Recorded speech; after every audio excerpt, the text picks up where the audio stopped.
Rudeus, Greyrat, and Subaru Natsuki get bad reputations on the internet. So much so that I sometimes wonder if people even watched or read the same thing I did. I also wonder why it's considered unusual to be a fan of both of them at the same time, in spite of both being peak isekai.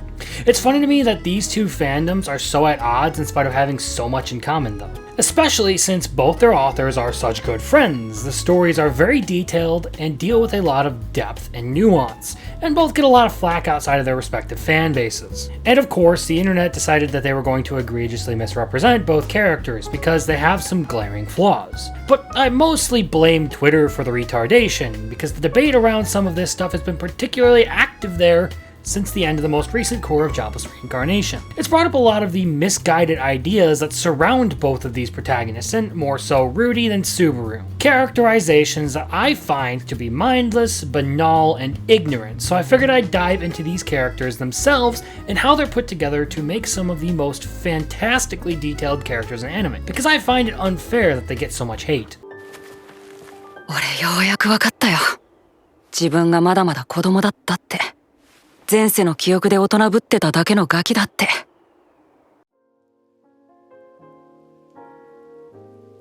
I actually do love Rudeus Greyrat as the protagonist of Mushoku Tensei. Flawed as he is, he's a great and very human character who is the epitome of growth across someone's life, who reflects on his actions in his previous life and gets better over time. Every mistake he makes comes with a lesson he carries forward, and his growth and development over the course of the last 2 seasons has been phenomenal. Unfortunately, a lot of people disagree with me, including some of my friends who would write him off as just a degenerate. Rudy gets characterized as nothing but a scumbag and a creep, and to some extent rightfully so because of his actions, but there's so much more to this character than just that, and letting this one aspect of him dictate your perception of him is an injustice. The things he gets the most flack for by people who honestly don't really pay much attention to what they watch or read is the sex that's featured in the show. Now, it's not all actually that graphic. In fact, I don't recall so much as a titty popping out at all,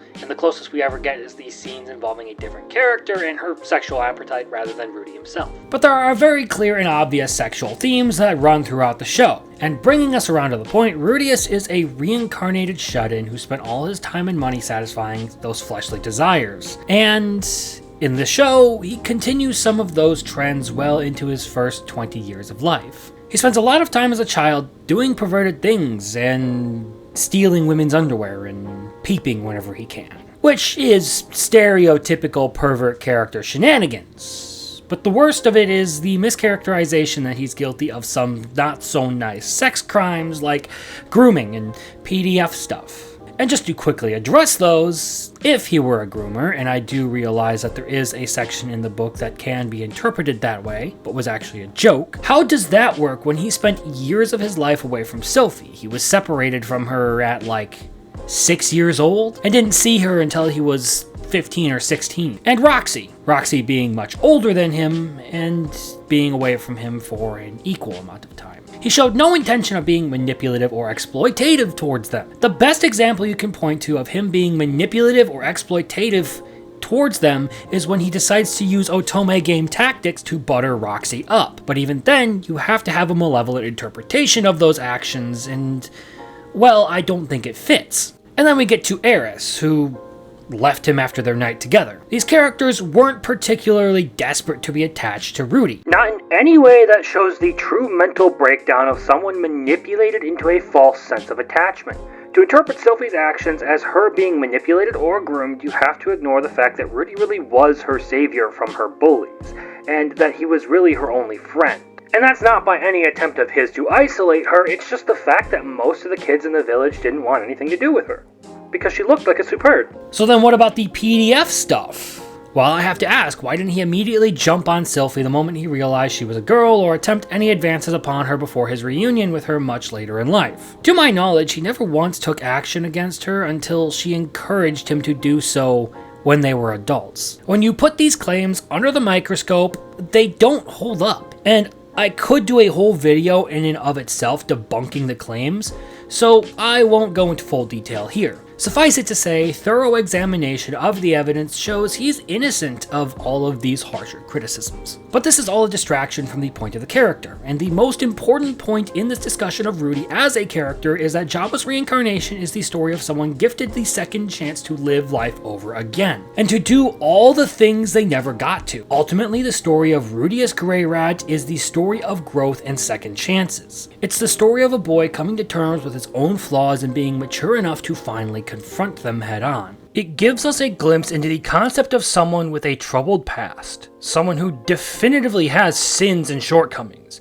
being shown enough grace by fate as to have a chance to do better in life than be consumed by those things. A kind of story I find I really love. And hell, for almost all of the things he's purported to have done, there were consequences, and he actually had to grapple with his own actions, and those events ultimately led him to realize just how wrong he actually was to do those things. I mean, his attempts at Eris before turning point 2 ended with him getting his lumps from her, and he eventually grows out of giving into his desires whenever they come at him. And in other cases, when he acts out or screws up, he is left to regret what he did and deal with the aftermath. Like what happened when he lashed out at Sarah unjustly. Watching him develop from an immature person chasing down every desire to spring to his mind to someone who understands the world better and is able to keep himself in check, for the most part, is one of the brilliant parts of the series. And it makes me confident saying that Mushoku Tensei Jobless Reincarnation is an excellent work of fiction. And now, Rudy is definitely guilty of a lot of things. I could make a decent list of them if not for the sake of time, but all they serve as is a mark by which to compare his character at different points. This story, in as far as I've seen, has been entirely about growing up and making the most of second chances. It is about having the will to move forward and to overcome past mistakes and trauma, and uses an intentionally highly flawed protagonist to show how even the worst kinds of people can change for the better. In spite of its seinen sexual content, Mushoku Tensei is actually a very positive story about learning from your mistakes and not letting them bind you down in self-pity. For example, the first thing Rudy has to confront is his own woe is me mentality and the fear that spawned from it that allowed him to isolate himself. He was bullied in his first life, and the result of that was him spending decades afraid of leaving his room for fear of being mocked by everyone around him. It left him traumatized to the point where he couldn't trust anyone, and so paranoid about people that he was convinced everyone in the world was laughing behind his back. Even after his reincarnation, he still struggles with his fear of people putting him down, and that locks him in place at home for the first few years of his new life until Roxy ultimately takes him out towards the village. In his second life, he's finally able to overcome that and admit that the only thing that held him back was the fact he was too immature to fix it. And this marks the start of his journey towards shedding his old life and becoming a new person. Also, there's his problem-causing sexual habits that he ends up grappling with too in many different situations, which you can see him overcome during the course of his trip home from the Demon Continent. The sexual content in this story isn't without a reason and is always accompanied by some major turning point in Rudy's life. Usually it's healing from some form of trauma that he's been stuck on for quite some time, or him finally moving past one of his own mental blocks. The first one we can look at is shortly after his encounter with the dragon god Orsted, where Eris comes to understand she is now the head of her family, and she feels as though she has nobody left to support her but him. To pivot away from Eris, in Rudy's case, this is the real beginning of his journey towards maturity. After the heartbreak he suffers when Eris abandons him without so much as a word, he feels the need to lock himself away yet again. This time, however, he's grown up enough to decide not to let his sorrows drown him, as he's reminded that there are still things that need his attention. It's his formal acknowledgement that, in spite of whatever pain or hurt he suffered, he still has an obligation to move forward, and that the blame for his seclusion falls solely on him alone if he chooses to give in and wallow in his own pity. In the case of Sylphie, there's more than just curing his physical problem. It's a marker for his healing from all the pain of his abandonment earlier in the series, as well as for how far he's come from the little pest he was as a kid. It's taken time, but he's finally starting to resemble a real man, and at this point, he chooses to marry and settle down with Sylphie. And then his thing with Roxy at the end of the most recent core of Jobless Reincarnation is the final marker in his journey to maturity, one where he's able to recognize how wrong he was in many of his assumptions. He can now fully admit he was just an immature brat pretending at being grown up because he had memories from his past life. He's able to admit that the way he responded to his parents' death in his first life was abhorrent, and he's finally able to really take on life as an adult. To reiterate, the themes of Rudeus's character are growth and second chances. He likes to think himself more mature than he actually is because he retains memories from his old life. But the fact is that even in that state, he was still an overgrown child who never managed to pull himself out of that self-pity he chose to wallow in. This immaturity manifests in a number of ways, causing him to be in the wrong and have to either make amends or accept the consequences of his actions. Take that scene in Season 2, Part 1, where Rudy lashes out at Sarah in frustration at everything he's suffering from. It costs him his relationship with the girl, and he then chooses to leave town and run away from it. This is an example of him not being able to handle the burden of his own emotions and being far more immature than he likes to think he is. It shows there's still a fundamental flaw with him even after all the growth he's demonstrated. And this is the brilliance of Rudeus Greyrat, the very human nature of his character. It builds him up to be a flawed character and not a bad one, with the flaws being what you watch the character grow out of as time passes, and the things that are intentionally made to be negative and the things you're not supposed to like. Eventually, he comes to be fully aware of just how immature he really is, and that he was just fooling himself into thinking otherwise because of those memories. There are many poignant moments across the series that point you to what you should and shouldn't admire about this character, and what he truly is. Ultimately, what tends to get lost in the heat of the moment is that Rudy was never meant to be a perfect man. He was meant to embody the shortcomings of a mortal man and how they can be overcome. It's a view of life as it is, a man making mistakes and falling short of his ideal, but never failing to get back up and continue forward and struggle to be greater. That is maturity. It isn't perfection, it is the ability to acknowledge your own imperfections and correct them. And to that end, Rudeus Greyrat is an incredible example of well-structured character growth. So far, he has not yet become perfect. He is not the ideal hero, but he has come remarkably far, and if you can't appreciate the effort he has made to change himself, well, maybe you should be a little bit less judgmental. And that finally brings me around to the other subject of this project, Subaru Natsuki. お前の相手は俺だ。俺より前に行かせねえし、俺の先にいる子に追いつかせるわけにも絶対にいかねえ。夏希さん、そんなに僕のことを。ちょっと黙っててくれる？今カッコつけてるところだから。Now, I personally love the way Subaru is written. He's someone I actually came to understand and sympathize with very well. His story shows a great deal of growth and a high level of detail and nuance for a subject that I personally find very compelling. He's someone who does the pathetic protagonist thing really well, in my opinion, and whose character arcs across the first 2 seasons were really well constructed. And again, people disagree with me on this one. I don't know why. Like, my opinions are always the correct ones, so don't disagree with me ever. Subaru is one of those notorious protagonists who gets a lot of flack for being generally simpy and annoying. He's obsessed with this girl named Amelia for seemingly no reason. He spends a lot of his time trying to get her attention, and he does a whole lot of whining about how he can't do all this stuff on his own. And the examples of this would be his general behavior in Season 1 and his particularly cringeworthy stretch where he goes on his ego trip in the capital. But this is all yet again a huge distraction from what the character actually is once you put it under a closer inspection. Subaru is someone whose quote-unquote simping is driven by a much deeper flaw, one that leads this character to have a resolution that properly handles the idea of protagonist growth that many stories with deeply flawed and unlikable protagonists seem to largely overlook by making theirs mostly complete and not acknowledging the flaws. You see, the true nature of his critical flaw is that he has no sense of self-worth. You don't really get to the heart of it until you get to Season 2, when, in the midst of the witch's trial, we're introduced to his backstory and how he grew up. It turns out his father was a fairly exceptional person, and Subaru grew up in the man's shadow. Just keep in mind, though, that the version of Subaru's parents we meet is something created by Echidna out of the memories and perceptions Subaru has of them.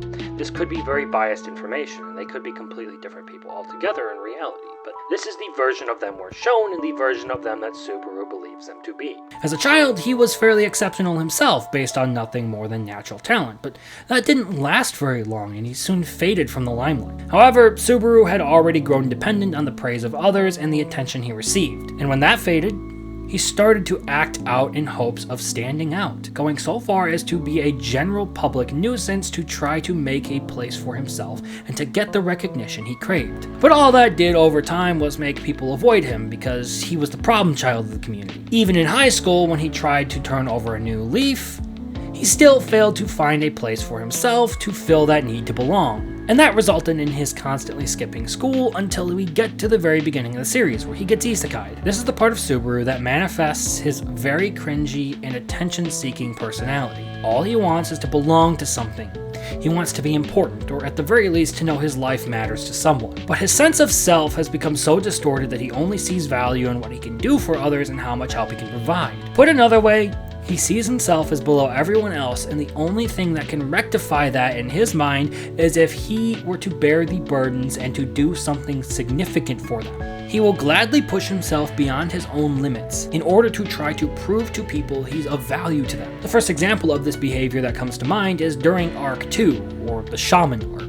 The primary example of how he stacks up to the people around him is how useless he proves to be compared to the Oni twins, Ram and Ram. More often than not, he was a hindrance to them, and throughout the arc he continues to try to prove his worth while bearing the burden of his secret power, and that takes a mental toll on him. Eventually he breaks down and becomes physically sick from the stress that repeatedly failing to gain the approval of the maids puts on him. In multiple cases during this arc, it's Rem who ends his life, which adds an extra bit of salt to his wound as it shows him just how inadequate he really is in spite of his best efforts. There's a lot more to reinforce this idea, some stemming directly from the very nature of his power, but right out the gate in the first arc, we get to see just how feeble he really is on his own, or at least how the story reinforces that point. Subaru notes in the final loop of Arc 1 that Amelia arrives at Old Man Ram's bar faster than when she had accompanied Subaru around the city in the first part. It's a subtle point, but it's important to understand Subaru is trying to be of value to her in some way only to realize he failed and held her back. Add that to the fact that you gave a man who sees little to no value in himself an ability that reinforces the fact that his usefulness is in death, not life, and it seems like an extra bit of tragic storytelling. Another example is the very painful to watch Return to the Capital. In this, Subaru is told to stay out of the meeting of the royal selection candidates, but finds his way in by tagging along with Priscilla Burial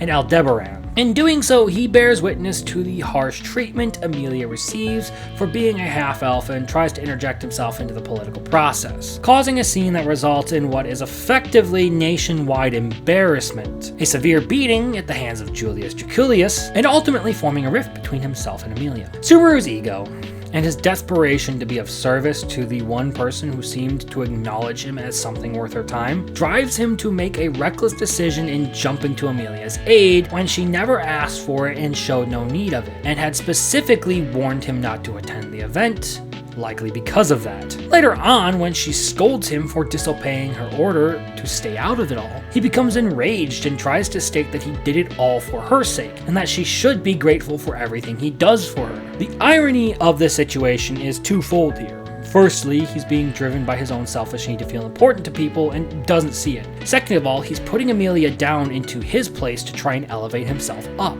doing the opposite effectively of what he wants to accomplish. It's a great show of how immature and childish he really is, being given to his emotions so much that he would fail to see that he is the opposite of what he wants to be. And I am not kidding when I say Subaru was truly malevolent in this case, hating everyone around him because he is so stuck on the supposed righteousness of his actions.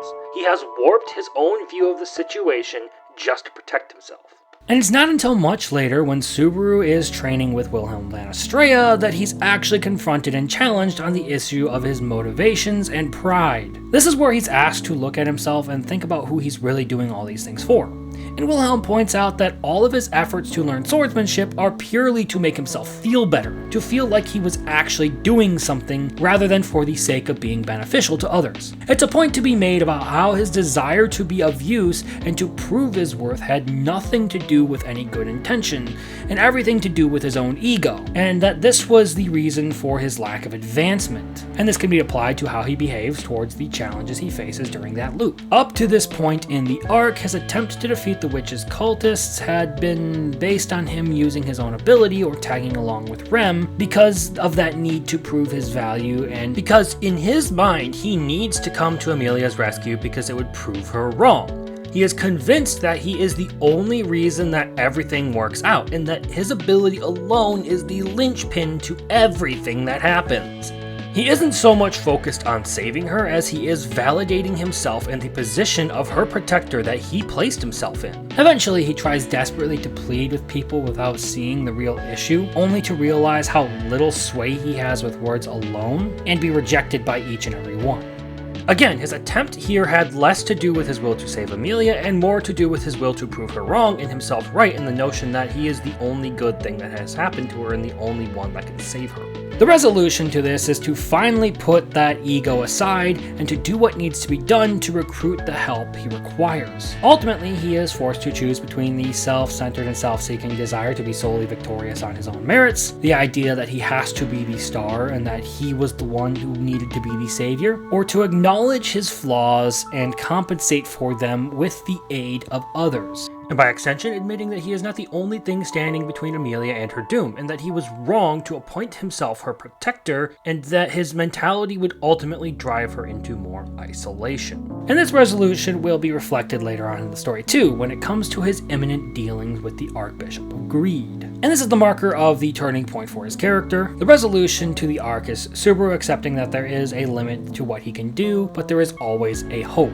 and that he will ultimately need the help of those more powerful than him to bring about the desired results. Which means he is no longer the knight in shining armor who comes to the rescue. He has to sacrifice his selfish request of being solely responsible for a glorious victory in order to save Amelia, and to finally do things with the actual intent of saving people he cares about. And ironically, by choosing this path, he does get his serious hero moment. But this turn is only one of the major points of his character. It isn't until Season 2, where Echidna lays bare the reason Subaru behaves the way he does, that we get the turning point that really matters. At this point, Subaru is still trying to throw his own life at the wall, hoping that it might change the course of events because he still sees little value in it. As long as he can use Return by Death, there's no point in clinging to life because he can simply reset and try again. And to that extent, it becomes a crutch for him, an easy excuse to give up. He may hate the idea of dying, but the idea has been put into his head now that he isn't yet cut out to be the savior of all, so the only thing he has up his sleeve is Return by Death. For all the manipulation she had hoped to use against him, Echidna did help Subaru come to terms with his inner demons. Through the reflection of his memories created by Echidna as part of the witch's trial, he's able to reconcile with the false sense that he had to live up to the expectations of others placed on him because of who his father was, and the idea that he somehow had to be equal to everyone, including the greatest out there. On top of that, he's shown the possibility that his powers may not reset the timeline, but throw him into an alternative one altogether. And Echidna uses this theory to show him that the alternative worlds he might have potentially left behind were worse off in the wake of his death. Ultimately, he's presented the fact that his life is his own, and that he could only really be himself, and that he should use each one with the intent of victory. The idea that Return by Death would always be there to save him had held him back from using his life to the fullest and finally accepting that there are things that he can do other than just throw it all away until he wins. And that results in his bet with Roswell, a battle between a couple of clowns, tossed around by fate. And that's the point that Subaru fully acknowledges, that the idea of being able to just abandon all and reset was holding him back. And that treating his life as worthless just because of the power he'd been given was a fatal flaw in how he perceived things. He finally decided that rather than just trying to rely on Return by Death to do anything, he should use every moment in his life to fight for what he wants to accomplish. So he uses it to bring all his pieces into line, just in time to have his final round against the all-seeing Tome of Wisdom and the manipulative hand of the man wielding it. His story is no longer about how he can continue to throw his life away repeatedly in order to achieve results. It's about how he can live for those around him and do all that is within his ability to protect them, and repeat that over and over again.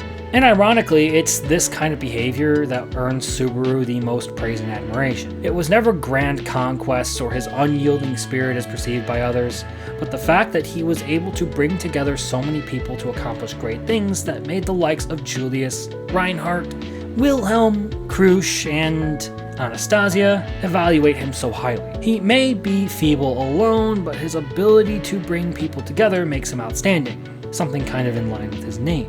Ultimately, him finding a place to belong and living for the sake of those around him was a very good resolution in many of the negative aspects of his character. He may not match up to all the people around him, like Reinhardt, or even some of the Royal Selection candidates, but he still plays a very important role in the series of events. His flaws are yet again intentional, so that the character can grow and overcome in a way that the audience can actually appreciate. Subaru, after all of the events I've described above, does go on to try and develop himself more so that he doesn't have to rely on the powers of return by death constantly. And those skills do come in handy a good bit, even though he still pales in comparison to the threats he will have to come to face in the next season. In fiction, characters can be divided by whether they undergo change or not. Dynamic characters are those that change over the course of a story, and static characters are ones who stay the same. Change is an important aspect in writing a protagonist, in my humble opinion, because the effects events or interactions have upon a character are a good way of getting people invested in the people whom your story is centered on, as well as a great way of demonstrating stakes and consequences. Often characters start off as imperfect and are challenged by the events of the story to look at themselves and maybe abandon something that's holding them back. Whether this imperfection is merely a skill issue or a mentality or personality issue should be up to the writer, but most often the best characters are the ones who grow in ways more than just their skill or level of ability.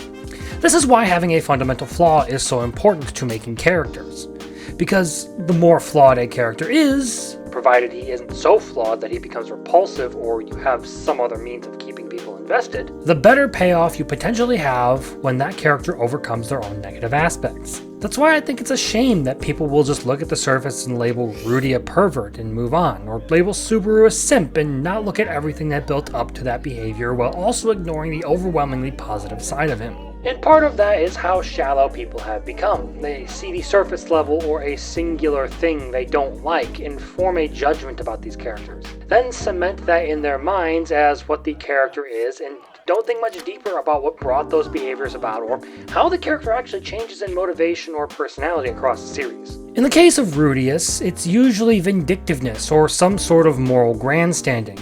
Most of the time I find people leveling accusations against the character without actually delving into the details of what happened to him and what the small nuances of a situation were. They also like to ignore that he comes to acknowledge himself as being flawed.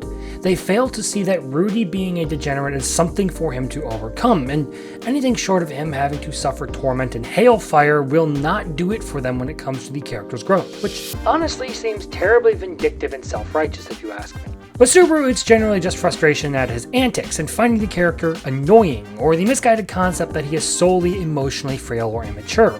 And okay, let's just put it this way, this dude's a teenager facing deadly and tormenting situations nobody should have to face in their lifetime, much less multiple times. If the dude breaks down, I can't say I blame him because I'd certainly fold under the same circumstances, but I get the annoyance of it all. It's hard to watch someone make such obvious self-aggrandizing statements like he does in the Capitol without realizing how he sounds. Honestly, he'd probably have been so much less annoying to me during my first run through of the series if I hadn't been able to relate to him so much in his struggles. I cringed at so much of the stuff he does because, well, it reminded me of some of my own behavior to some extent, and I really don't want to relive my most embarrassing moments. I've been to the point of acting out because I thought that would be my place in life. I've done the whole look how goofy and fun I am even though inside I'm suffering thing. I've been through that need to find a place to fit in or belong that makes you act cringe and try to make people like you. I've tried to bear the burdens of my own problems all on my own because I don't want to be a problem for anyone else. I understand how after living in that state of mind for so long, you can fail to realize that though you may have actually had good intentions to do good things at the forefront of your mind, there's a part of you still seeking the validation of doing the good thing.